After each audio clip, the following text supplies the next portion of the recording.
Hi, I'm Andrew Horvath, I'm Damian Horton. and our Aero 320 project is on the dynamic system of a tightrope walker. All right, so the dynamic system we chose, based on the title, is a tightrope walker, specific over an Andorize.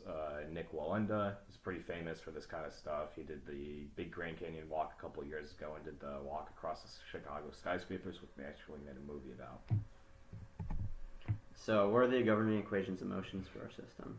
So, we're going to assume that the system is 2D, so we're not going to talk about his forward movement and going across the rope, but just staying stable on the rope. So that means his lateral motion and his ability to fall off sideways. So there's two governing equations: the sum of the torques, which is equal to I times alpha, and the sum of the forces, which is mass times acceleration.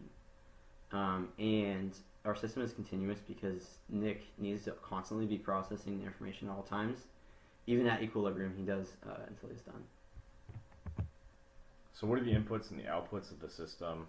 Because the system is really just Nick's body and the kind of pull that he's holding. So we're going to have the basic stuff like the mass of Nick and the pull, gravity, the rope tension because it's going to make a difference whether he's closer to the center or the edge, the force of the wind in case a gust of wind spikes up, and then the big two are going to be the rotational position and angular velocity of Nick and his pull. The outputs, the things that he can actually control based on the inputs, is going to be the movement of his body and the pull.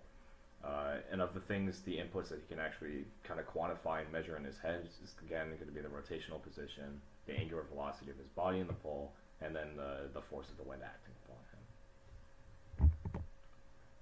him. Now, so for feedback, feedback is really important for Nick when he's not in equilibrium, and the feedback law is kind of like a PID system, but it's not really because PID controllers use real numbers and real data to find precisely what corrections they should make, whereas Nick is kind of just feeling it and deciding what things need to happen. But it is similar to PID in that it has long-term, short-term, and stability goals.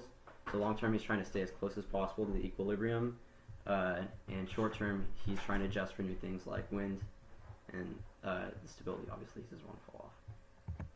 And then what metrics can he actually use to kind of judge his performance? There's going to be his closest to the equilibrium and his speed is distance away from the point. Obviously not falling off the rope. There's a certain limit to how close to like a stable range he can be before he kind of physically can't correct himself, if he leans too far or too quickly.